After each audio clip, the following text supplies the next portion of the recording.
queridos, a graça e a paz do nosso Senhor Jesus Cristo seja com todos nós. Segunda carta de Paulo a Timóteo, capítulo 2, eu vou ler até o verso 7. E diz assim: Tu, pois, filho meu, fortifica-te na graça que está em Cristo Jesus. E o que da minha parte ouviste através de muitas testemunhas, isso transmite a homens fiéis e também idôneos, para instruir a outros. Participa dos meus sofrimentos como bom soldado de Cristo Jesus. Nenhum soldado em serviço se envolve em negócios dessa vida, porque o seu objetivo é satisfazer aquele que o arregimentou. Igualmente, o atleta não é coroado se não lutar segundo as normas. O lavrador que trabalha deve ser o primeiro a participar dos frutos. Pondera o que acabo de dizer, porque o Senhor te dará compreensão de todas as coisas. Senhor, fala conosco por meio da tua palavra e nos faz ser uma igreja conforme os teus planos, em nome de Jesus, amém. Nós estamos começando como igreja Maranata no Turu, a nossa segunda estação do ano, nesse domingo, nessa semana. Primeira estação você experimentou e foi a estação da comunhão. Quantos tiveram um tempo precioso de comunhão nos últimos 2 meses? Teve churrasco, sim ou não? Teve por aí? Teve cesta básica? Teve aumento na intimidade da turma da célula, sim ou não? Teve? Foi bom ou não foi? Que bom, glória a Deus. E a gente está começando agora uma nova etapa que a gente planejou para esse ano, que é a etapa do discipulado. E eu quero então falar sobre isso hoje, e Deus vai falar com você. E eu quero intitular essa mensagem de Faça Discípulos. E eu quero começar perguntando que tipo de igreja nós queremos ser. Que tipo de igreja você quer? Nós planejamos como Maranata.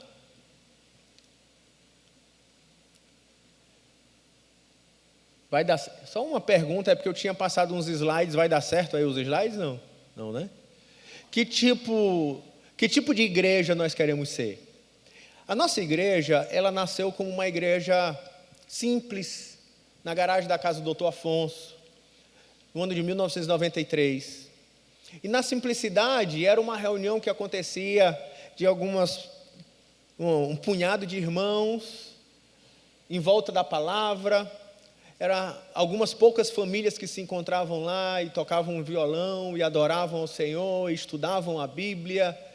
E eu me lembro que essas reuniões eram singelas e gostosas. Aos sábados, por exemplo, a gente tinha reunião de oração à tarde, e a gente ia para uma salinha que ficava no quintal da casa do Dr. Afonso, o pastor Afonso agora, e a gente tinha as reuniões de oração, clamando que o Senhor avivasse a sua igreja, avivasse o seu povo.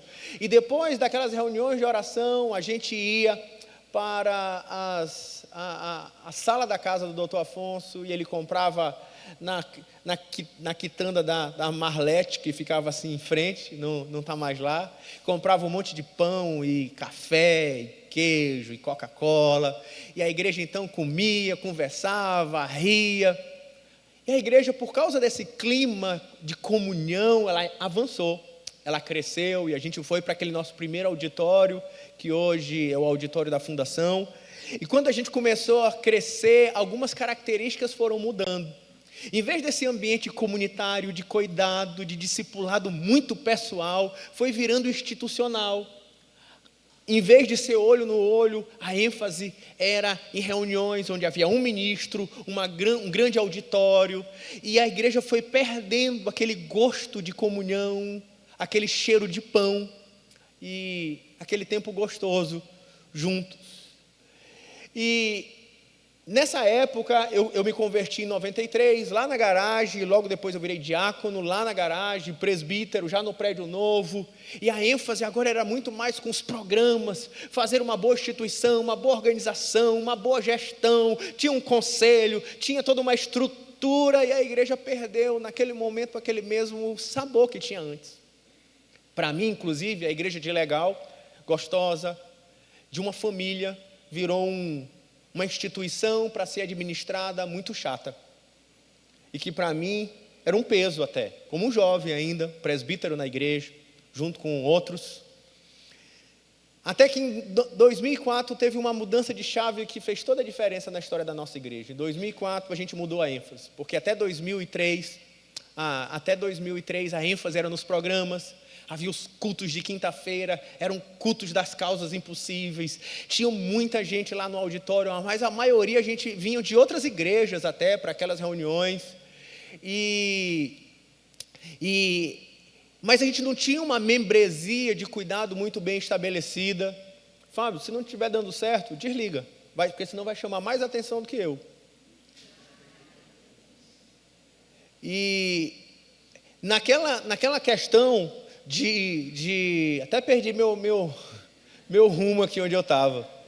E naquela igreja que agora vinha com muitos programas, a gente fazia eventos enormes, a gente fazia impactos nas praças, e tudo era muito legal, fazia o São Luís 100% de Jesus, mas quem se envolvia no São Luís 100% de Jesus sabia o preço alto de gestão e de recurso, e a gente fazia grandes eventos, mas ao mesmo tempo, às vezes a gente mais perdia do que ganhava com os grandes eventos, de verdade. Perdia em disputas internas, em questões, em problemas. E a igreja não crescia significativamente no número, no avanço e nas conversões, ainda que os programas eram muito bonitos. Em 2004, então, a gente disse, não, vamos repensar, vamos olhar para a Bíblia, e a gente começou a pensar o que é essa igreja, qual é o tipo de igreja que a gente quer ser. E talvez uma realidade que defina bem que tipo de igreja a gente quer ser, é voltar a ser a igreja da garagem do Dr. Afonso. Essa é a igreja que tinha cheiro de pão. A igreja que a gente conhece pelo nome, que a gente abre o coração, onde estão os nossos melhores amigos, onde a gente sente saudade de estar com os irmãos. Foi quando a gente implanta o trabalho de células e os grupos pequenos, e a gente repensa o que é prioridade, acaba o São Luís Sempre Jesus, o arraial do povo de Deus, a ênfase agora não é mais nos impactos de praça, agora a ênfase era no cuidado pessoal e no discipulado, não era mais um ministro ministrando como se fosse um sacerdote, o clero aos leigos, mas não, é ser uma igreja de ministros, onde todos ministram e são ministrados, ensinam e são ensinados, cuidam e são cuidados. Sim, uma igreja onde somos um reino de sacerdotes cheios do Espírito, usados por Deus para abençoar, não somente nas reuniões aqui, mas nas casas, no trabalho, na rua, nos encontros, um a um, ou como o Espírito conduzir. E quando a gente pensa assim, vem a pergunta ainda hoje, para que a gente repense que tipo de igreja nós entendemos e queremos ser, e como a Bíblia nos revela o que de fato é a igreja, e como vivê-la. E para isso eu te trago para Timóteo, Paulo orientando o seu discípulo Timóteo, mais uma vez reafirmando o que Paulo disse para ele foi: Timóteo, faça discípulos. E como ele disse isso? Ele vai dizer em três momentos no texto. Ele diz: fortifica-te na graça. Segundo, ele vai dizer: transmite a palavra. E terceiro, ele vai dizer: empenha-te na missão. Em primeiro lugar, no capítulo 2, verso 1, ele vai dizer: fortifica-te na palavra, ou fortifica-te na graça. E ele começa dizendo: pois tu, filho meu. Olha que tipo de igreja nós queremos ser. Aquela igreja que é fortificada na graça. E no começo, e como é que essa graça se manifesta? Vamos ver. Em primeiro lugar, Cristo se manifesta nessa relação familiar da comunidade, onde somos o corpo de Cristo, a família de Deus, onde Ele é o cabeça, e Ele usa essa igreja, e usa como uma família. E o próprio Paulo não chama Timóteo de simplesmente tu és o meu aluno, tu és da minha equipe, tu és do planejamento estratégico. Ele diz: Timóteo, meu filho. É numa relação de amor pessoal, onde um ao outro é ensinado, não simplesmente num sistema escolar, numa classe que tem alunos que aprendem doutrinas, não, mas é numa relação pessoal, afetiva, de amor, cuidado, onde se transmite conteúdo, coração e exemplo. Como o próprio Paulo lidava como igreja. 1 Coríntios 11:1, um dos meus versículos que provavelmente eu mais repito aqui. Paulo, quando pensa em igreja, ele diz aos coríntios: sejam meus imitadores como eu sou de Cristo. É a ideia de sermos família, onde há muito mais do que doutrina sendo ensinada a um auditório, mas há um pai andando com filhos e transmitindo valores e modelo. Meu filho. Uma relação que começa lá em Listra, Atos capítulo 16, onde ele chama Timóteo ainda jovem para ser seu discípulo. E a expressão que ele usa lá, ele chama no versículo 3 de Atos 16, para ser companheiro de Paulo. Agora, ser discípulo de Paulo não era ser chamado para uma sala de aula, mas Paulo chama Timóteo dizendo: vem andar comigo. Vem, é assim que a gente vive a vida cristã, e é assim que a gente transfere o evangelho. Anda do meu lado, vem ser meu filho. Ao ponto que essa é a expressão que ele vai dizer em 1 Timóteo 1:2 e 2 Timóteo 1:2. 1 Timóteo 1:2 ele vai dizer: meu verdadeiro filho na fé. É muito mais do que um aluno, muito mais do que uma sala de aula, como a gente faz aqui nos domingos. Ele vai dizer, em 2 Timóteo 1:2, amado filho. É afetivo, é pessoal, é íntimo. E eu digo para você, se não fosse Paulo na vida de Timóteo, talvez ele não tinha conseguido cumprir o seu ministério diante de tantas pressões e se manter firme na fé até o final. Por isso Paulo vai dizer para um Timóteo vacilante. Ele começa dizendo: fortifica-te na graça. E a ideia de fortifica é ser forte.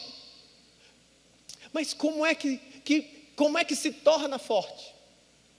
Porque Timóteo era alguém que passava por muitas fraquezas, como eu, como você, muitas lutas. E as duas cartas de Paulo revelam muitas dessas fraquezas.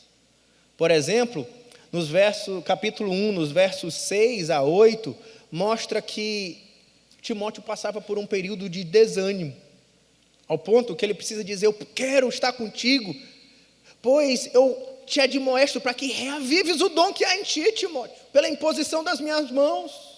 Porque Deus não tem te dado espírito de covardia. O que será que está acontecendo com Timóteo? Que Paulo tu precisa ser avivado no teu dom. Tu não pode se intimidar. Deus não te deu espírito de covardia. Ser forte.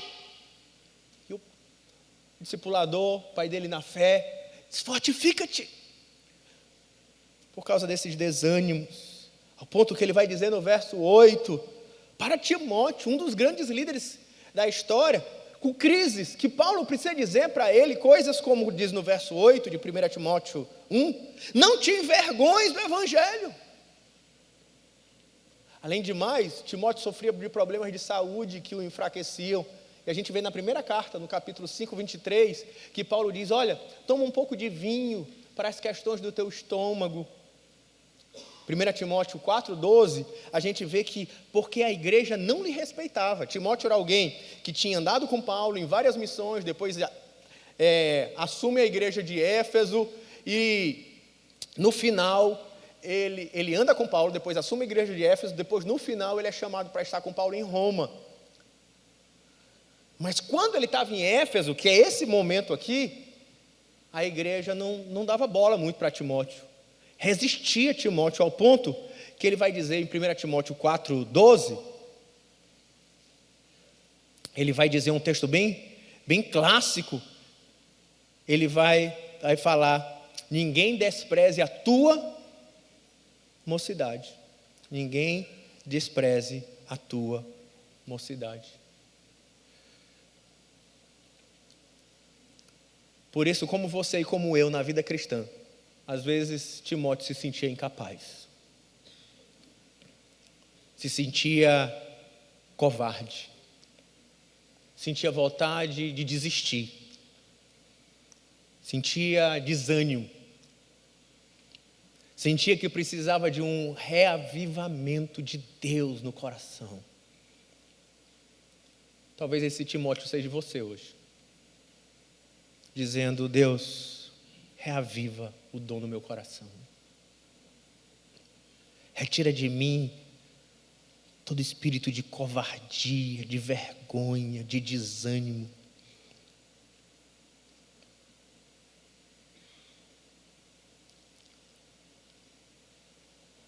Mas como é que você se fortalece? Muitas vezes achamos que essa força vem dos nossos braços, e por isso que fraquejamos.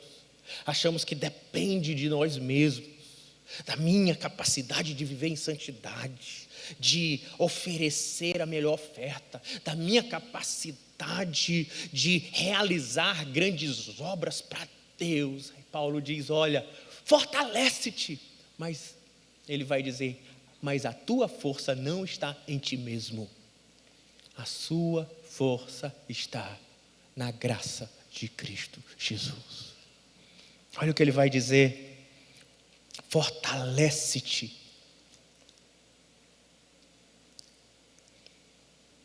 Na graça que está em Cristo Jesus.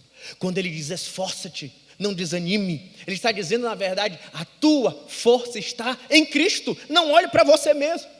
Não olhe para a sua capacidade, não olhe para as suas enfermidades, não olhe para as suas debilidades, olha para Deus, olha para Jesus, é de lá que vem a tua força. Não dependa de você, irmão. Se você depender de você, a sua vida cristã vai ser uma vida fracassada. Não é pelas tuas forças. A própria palavra graça é favor de Deus na tua direção. É um favor que você não merece, é baseado num presente, é dom, é pelo Espírito e não pela sua força. Ao ponto que 2 Timóteo no capítulo 1, no versículo 14, quando ele vai ensinando Timóteo a manter o padrão da palavra, verso 13, ele diz: mantenha o padrão das sãs palavras que de mim ouviste com fé e com amor, e que está em Cristo Jesus. Guarda o bom depósito mediante o Espírito Santo que habita em nós. Ele diz: olha, é mediante o Espírito que você guarda a palavra, é mediante o Espírito que a gente vive o cristianismo, é mediante o Espírito que a gente faz a obra de Deus, porque nós somos a comunidade do Espírito. Quando a igreja é fundada, Atos capítulo 2, tem tudo a ver com esse contexto. Eles esperavam o início da igreja, e quando eles esperavam o início da igreja, o Espírito de Deus é derramado em Atos capítulo 2 sobre a igreja como cumprimento da promessa, quando o Senhor Jesus diz: e recebereis poder ao descer sobre vós o Espírito Santo, e sereis minhas testemunhas, tanto em Jerusalém, Judeia e Samaria, e até os confins da terra. Atos capítulo 2, eles estão reunidos numa casa, o Espírito é derramado sobre eles, e eles começaram a falar em outras línguas, e eles falavam e proclamavam as grandezas de Deus. Olha o que está acontecendo, não era um ungidão mais, um profeta, um sacerdote, não, eram todos os crentes, cheios do Espírito, capacitados de maneira sobrenatural para falar da parte de Deus, uma comunidade cheia do Espírito, profetizando a palavra no poder de Deus. É essa a igreja. E quando eles falavam cheios do Espírito, no poder de Deus uns aos outros, o que acontecia? Alguns não entenderam e falaram: estão bêbados. Paulo vai explicar aquela profecia, e muitos vão entender aquela profecia como ali é um sinal do Espírito e o dom de língua. Pedro não associa aquela manifestação com o dom de línguas, ele associa a Joel, e ele diz: naqueles dias os vossos os vossos filhos profetizarão, os vossos jovens terão sonhos, e os vossos filhos terão visões, e os vossos velhos sonharão. E todas essas manifestações, visões, sonhos e profecias, eram manifestações dos profetas do Antigo Testamento. Ele está associando quando o Espírito foi derramado conforme a promessa de Joel. Agora não há um profeta, mas há uma comunidade cheia do poder do Espírito, uma comunidade de profetas. E é isso que nós somos, uma comunidade de profetas no poder do Espírito. Deixa eu dizer para você, por mais que você olhe para você mesmo e diz, quem sou eu?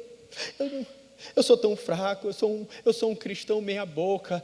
Deixa eu te dizer a tua identidade. Você é filho de Deus, cheio do Espírito, e esse poder está dentro de você. Porque você não é obra sua, você é obra de Deus. E como ele diz aos Filipenses, aquele que começou a boa obra há de completá-lo até a volta do nosso Senhor Jesus. Por vezes a gente acha que a salvação é pela graça, mas a vida cristã, para viver em santidade, para enfrentar as barreiras e para fazer a obra de Deus, é pela obra da carne. Não.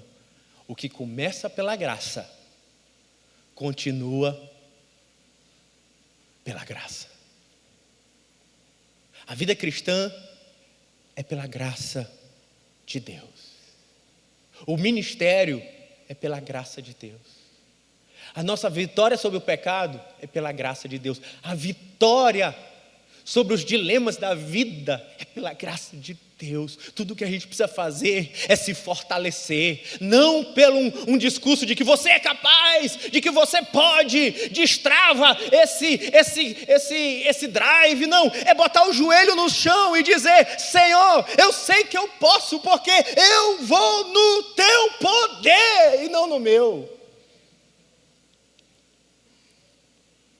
Porque é pela graça dele e não pelo nosso. Não é por suas forças. Confia, Deus te capacita. É assim que a gente faz a obra de Deus. É assim que a gente vive a vida cristã. Obedece, Deus vai te usar. Realiza sim, mas os méritos sempre serão deles. O mérito sempre será de Deus. Mesmo eu pregando aqui, de domingo em domingo, ensinando a palavra, acompanhando, aconselhando, discipulando, eu jamais vou poder chegar no céu, bater no peito e dizer, meu Deus, tu viu a obra que eu fiz para ti? Só se eu fosse um abestado, que não entendesse nada do Evangelho. Tem nada a ver comigo. Ninguém pode fazer discípulos, ou cumprir a missão de fazer discípulos, e dizer, eu fiz. Sempre foi, Deus fez. O que Paulo diz é que os recursos que Timóteo precisa para servir a Cristo não está nele mesmo. A fonte de poder para viver vem da graça de Cristo, tanto para a salvação quanto para a santificação e, nesse caso, para o serviço. E ele em seguida diz, então, uma vez que agora você não está fazendo porque eu não posso, eu não consigo, quem sou eu? Não é você mesmo. Para de dizer que você não pode. Para de dizer que você não consegue. Eu não consigo discipular ninguém, eu não consigo ensinar a palavra, eu não consigo. Quem sou eu para liderar um grupo pequeno um dia? Quem sou eu? Você não é nada mesmo, mas o Deus que há em ti é tudo. Só crê, avança.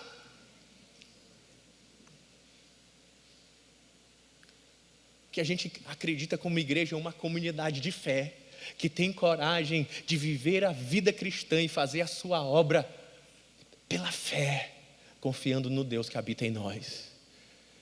Segundo lugar, em primeiro lugar é fortifica-te na graça. Para quê? Segundo lugar, ele vai dizer, transmite a palavra, porque o Espírito foi derramado em nós para profetizar, para sermos profetas de Deus. Mas como é que acontece isso? Paulo começa no verso 2 dizendo, o que de mim ouviste, na presença de muitas testemunhas. Esse processo começa Paulo, o apóstolo, ensinando para Timóteo, seu filho na fé, a doutrina. E nesse caso em especial, a doutrina apostólica, que é a base de sustentação, segundo Efésios capítulo 2, é a base da igreja, a palavra dos apóstolos e profetas. E Paulo, como um desses apóstolos e profetas que construíram a fundação da igreja, ele ensina a doutrina apostólica para Timóteo. Como diz Atos 2,42, eles permaneciam, eles se dedicavam, perseveravam na doutrina dos apóstolos. Só que ele vai dizer, transmite. Transmite. E a palavra transmite é muito mais do que ensina. Mas, em algumas versões está assim, confia a homens fiéis. Porque a ideia é, você não está só ensinando, você está colocando nas mãos de alguém. Tanto que precisa ser colocado nas mãos de homens fiéis e capazes, porque é como numa corrida. A igreja é como uma corrida de revezamento, e eu pratico corrida desde a minha adolescência. Eu corri corrida de revezamento, corrida de curta distância, né? De 100 metros, 200 metros, quando eu era adolescente no Gêmeos. E sempre fui o último. A não ser quando era de revezamento, porque aí tinha os outros 3 para melhorar. Até que eu me descobri depois de velho, mesmo amando corrida e sendo ruim de corrida de explosão, de que eu era bom de corrida de fundo. Então eu comecei a correr longas distâncias, 10, 21, 42 quilômetros. Aí ali era difícil me pegar. Nos 100 metros você me pega, mas depois dos 42 eu quero ver se tu chega na minha frente. E eu descobri a corrida de fundo. Então, corrida faz parte da minha caminhada. E nesse processo, o que ele está trazendo, essa ideia de corrida de revezamento. É alguém que está correndo e ele vai transferir o bastão. Ele coloca nas mãos do outro. É assim que a igreja vive. É muito mais do que um auditório para você vir aqui, pegar uma palavra e sair energizado para a semana. Não. É uma comunidade que transmite o bastão. E agora, você não só recebeu para si, mas esse bastão está na sua mão. Corre com ele. Você precisa transmitir para outra pessoa também. Por isso, passe o bastão. É isso que ele está dizendo. A homens fiéis e capazes. Fiéis no sentido de alguém que vai pegar aquela palavra e não vai distorcer. Mas ela vai ser fiel em continuar a mesma corrida, transmitindo a mesma mensagem e capazes de transmitir. Essa é a ideia de idôneo. É alguém que vai ser fiel na transmissão e vai ser capaz, hábil para transmitir para frente. Então a igreja é essa comunidade, onde a palavra de Deus não é de um ministro para uma comunidade, mas uma comunidade onde o bastão vai passando de mão a mão. O ensino exige uma comunidade de homens fiéis e capazes à palavra de Deus, pessoas que vão ser treinadas no conteúdo, mas hábeis em viver e ensinar uns aos outros. E nesse operar do Espírito, nós somos curados e tratados, muito mais do que nessa reunião, mas por meio dessa grande comunidade e dessa grande comunhão. Porque você foi chamado um dia como Timóteo, filho, mas ele que está dizendo agora para o seu filho, Timóteo, está na hora de virar pai. Deixa eu dizer para você, você não pode ficar sendo filho para sempre. Uma criança saudável, ela é bonitinha de fralda, não é? Esse neném, esse coisinha mais de fofa, né? Esse, meu Deus, faz cocôzinho, cheiroso. Ali, cliente só está nessa época de sentir golfo de criança, tão cheirosinho, olha o cocôzinho hoje. Mas quando é saudável, é normal, estou falando, Quando a criança é saudável, ela vai se desenvolver normalmente e ela vai sair da fralda. E ela vai virar um jovem.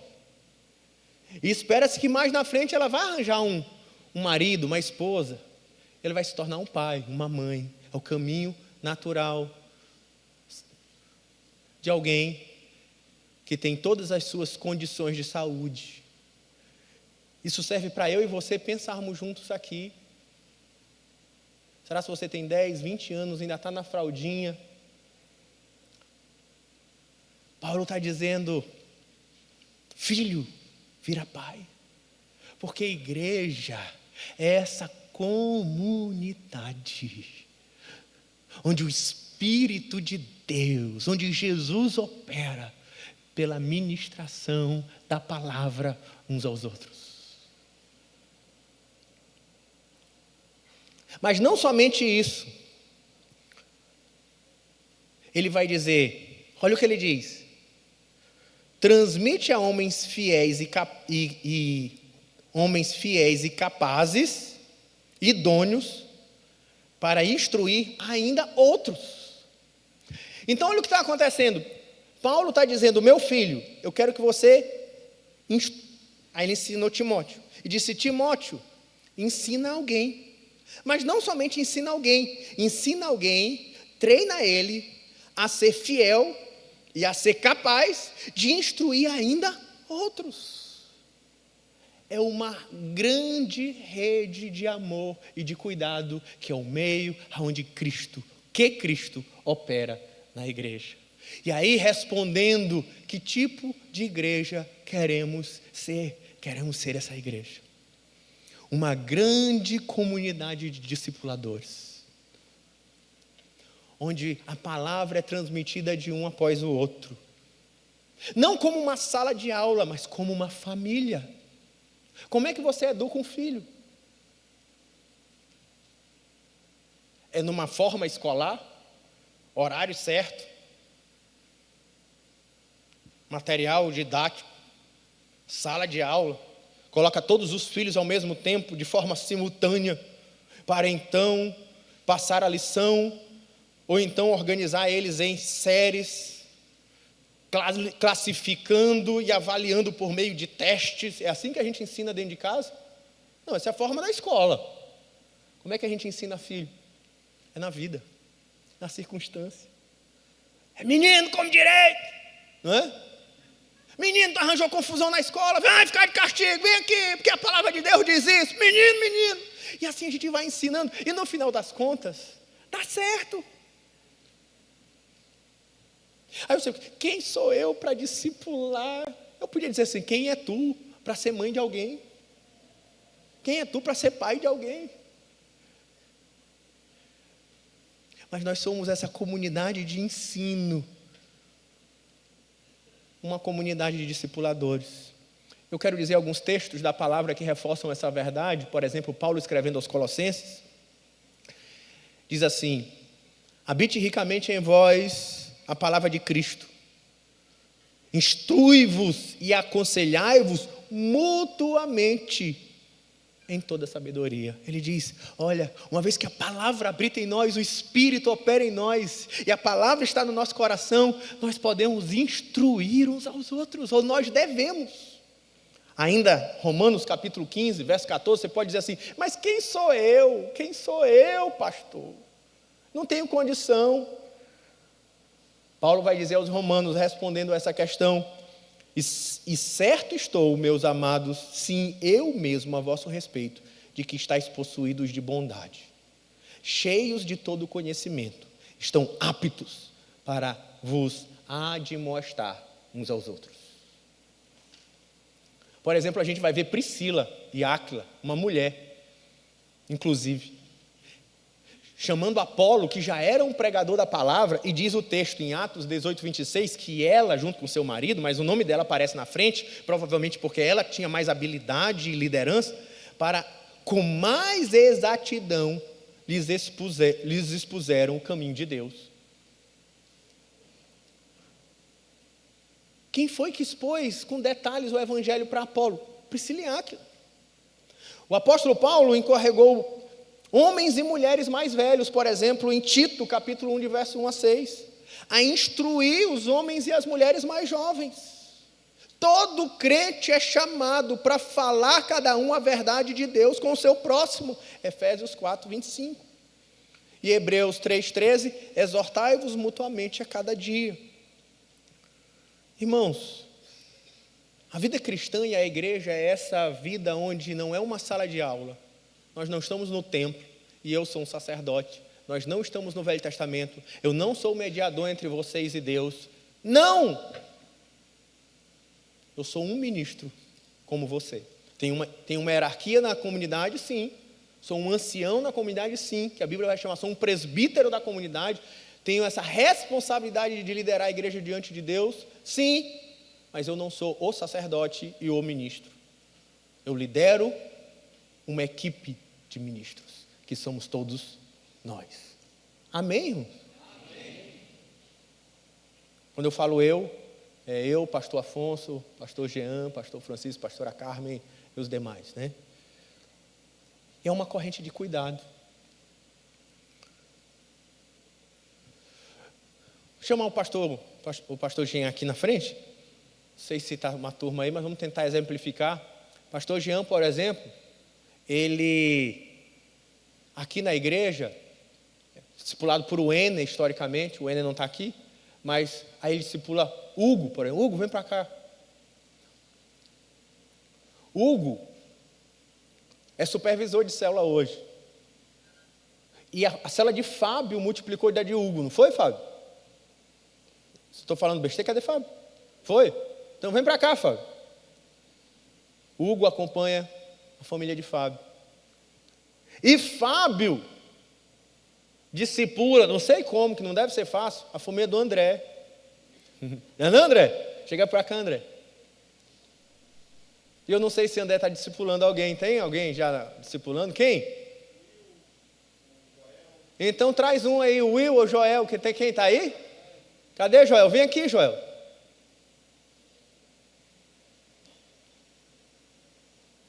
Eu vou representar aqui o Ener. É assim que a gente quer ser, e é assim que nós somos como uma igreja.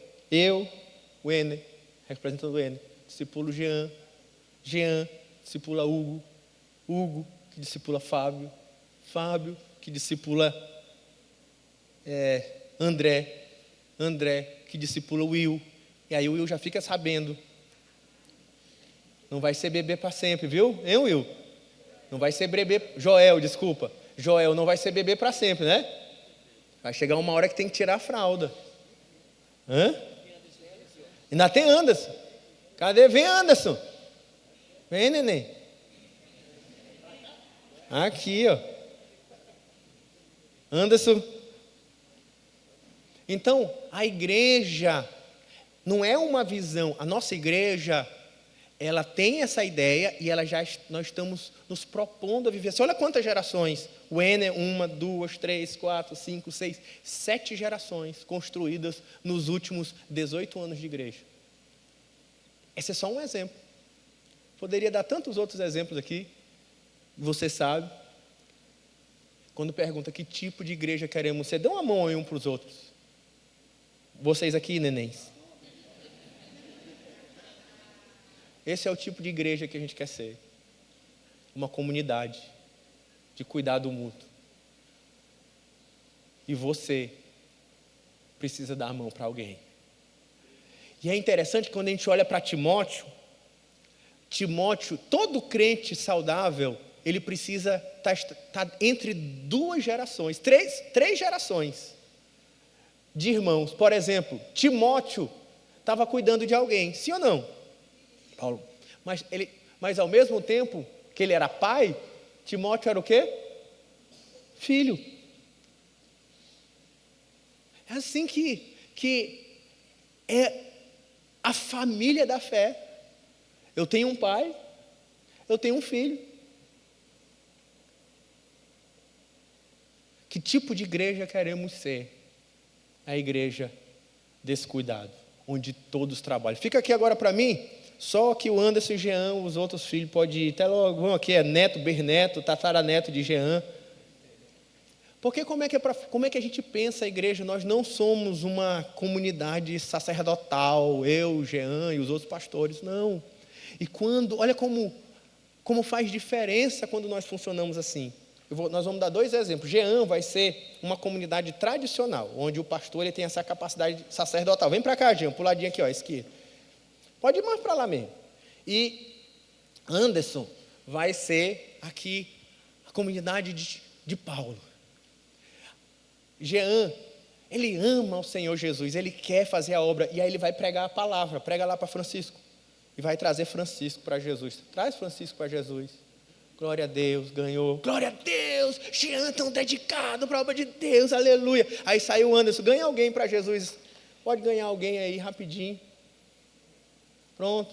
Glória a Deus, os 2 ganhamos. Só que aí Jean disse assim, olha irmão, você não está pronto ainda, fica aqui na escola dominical, tá bom? Nenê, que eu vou ganhar mais um. Aí Jean vai ganhar mais um. Vai lá, Jean. E aí ele vai buscar netinho. Glória a Deus, a igreja está avançando. Só que Anderson disse assim, não, eu estou te entregando aqui o bastão, estou te transmitindo a palavra para que você também vai. Aí agora vai tanto o Anderson buscar mais um, quanto o irmão buscar mais outro lá. Vai lá, cada um busca um. Vamos fazer discípulos. Mas Jean disse, eu ainda estou ensinando vocês na escola bíblica, calma, fica aqui no culto, tu cuida do louvor, tu aqui, vocês não estão preparados, vocês estão tudo orelha seca. Aí o ungidão vai buscar mais um. Glória a Deus, ele é muito dedicado, ele conseguiu, buscou Najib, que homem de Deus. Só que Anderson falou, olha irmãos, nós somos ministros da parte de Deus, vamos sair dessa igreja agora, desse culto, e vamos transmitir o evangelho para o mundo. E saíram todos. Pode ir, irmão. Cada um buscou um, fazendo discípulos, mas Jean, ele não desiste. E ele saiu para evangelizar, porque a igreja prometeu um aumento de salário. Se crescesse, ele saiu. Vai, Jean. Fala, Jeová. Mas Anderson agora já distribuiu, tinha supervisores e líderes e muitos grupos pequenos. E ele disse, vamos para o mundo pregar o evangelho. E saiu todo mundo. Vai lá, pode ir vocês ir de novo. Mas Jean continua firme na batalha. Vai lá. Orelhas secas, fiquem aqui. E Jean vai buscar mais um.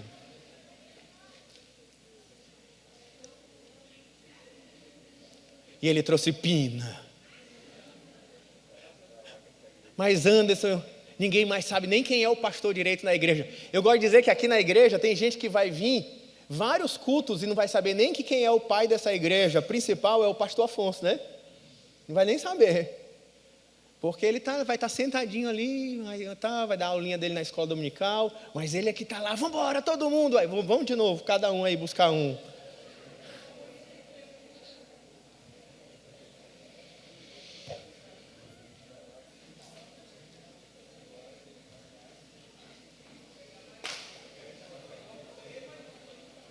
E Jean foi buscar mais um, porque ele vai buscar sua coroa. E eu quero terminar dizendo para vocês, irmãos, quando nós olhamos para Timóteo, que tipo de igreja nós queremos ser?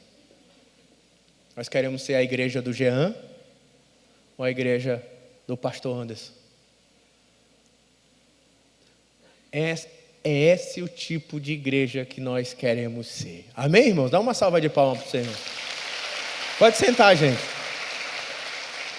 E por fim,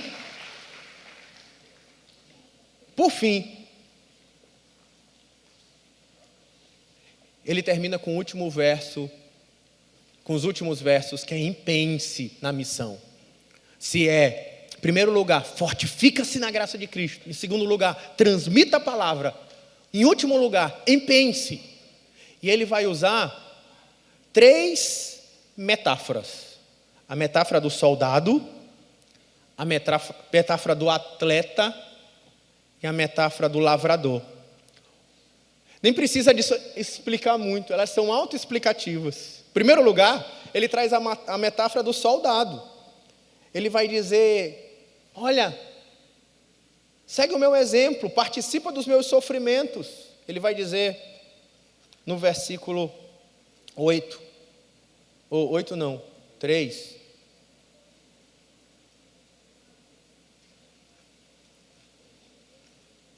Aí ele vai dizer, como bom soldado de Cristo, no verso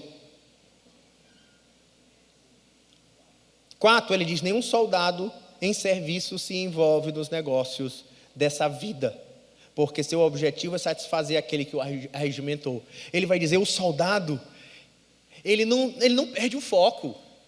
Ele não está lá no Afeganistão, sei lá onde, agora não é no Afeganistão, é no Irã, na Palestina, ou no Oriente Médio, ou no Israel. Ele sai lá para arranjar um emprego, lá para onde ele foi em missão. Ele tem o foco, e ele está dizendo, a gente como igreja, somos esses bons soldados, que a gente tem a missão clara, e a gente não pode perder o foco. A gente, eu sei, eu quero cantar, eu quero dançar, eu quero dar aula, tudo isso é bom, mas ele diz, o soldado não perde o foco, e o nosso foco é transmitir a palavra, como essa grande comunidade de discípulos. Mantenha o foco. Não negligencie, não dê desculpas. Eu não posso, estou muito ocupado. Eu tenho muito trabalho, não gosto de gente. Eu não sou capaz. Temos uma visão, mantenha o foco. Por quê? Porque eu não... E outra coisa, você pode dizer assim, não, mas eu ajudo tanta gente, ninguém reconhece. Isso a gente vê às vezes. Ninguém reconhece, ninguém dá bola. Ele diz, olha, você está fazendo é para satisfazer o teu general, não é para satisfazer a pessoa que você está discipulando. Você não está, tua missão não é agradar ela, a tua missão é agradar a Deus, que te arregimentou para a missão. Mas esse é mala, o problema é dele. Se essa é a missão, foco na missão. Eu vou ensinar a Bíblia para esse mala. Eu vou cuidar dele, eu vou amar a ele, eu vou ser instrumento de Deus na vida dele. Porque eu não estou fazendo para ele, eu estou fazendo para Deus. A outra figura é do atleta. Ele está dizendo, olha, dentro dessa comunidade, nós somos como essa comunidade, é um exército, mas uma comunidade de atletas, treinando, todo mundo disciplinado, em busca de alcançar o prêmio, sabendo quais são as regras desse trabalho. Não adianta eu querer jogar futebol e querer fazer gol com a mão. Não, tem uma regra, tem uma maneira de fazer, tem uma ética, tem um projeto. E o atleta, ele faz com fidelidade as regras. A regra é, transmita a palavra. Mas eu não quero, eu quero pintar quadros para Jesus. Glória a Deus, pinte. Não tem problema para Jesus. Tu quer com mais, quer bebais, faça tudo para a glória de Deus. Mas uma coisa você não pode deixar de fazer. Faça discípulos em comunidade. Em terceiro lugar, o lavrador, que ele traz a ideia do trabalho duro. Ele está lá, trabalhando, labutando, de manhã até de noite. Mas ele sabe que em breve, enquanto ele trabalha, ele não vê frutos. Trabalha, ele vê terra. Trabalha, ele vê um raminho. Ele vê semente. Mas ele está dizendo, trabalha, porque você vai ser o primeiro a desfrutar dos frutos. Sim, é essa a igreja que queremos ser. A igreja de irmãos e irmãs que amam uns aos outros, cuidam uns aos outros e transmitem a palavra uns aos outros nos grupos pequenos e por meio do discipulado cristão uns aos outros. Nós devemos ensinar uns aos outros. Pela força que vem de Deus, você pode. E com toda a dedicação da nossa parte. É interessante. Eu concluo aqui. A nossa missão transmite a palavra. A nossa força vem de Deus, mas exige de nós toda a dedicação. É com a nossa dedicação, mas é na força de Deus. É na força de Deus, mas exige a nossa dedicação. E a nossa missão é clara. Faça discípulos. Como pastor dessa igreja, esse é o meu ensino da palavra e é a palavra pastoral. É essa igreja que queremos ser. Fica de pé comigo, vamos orar.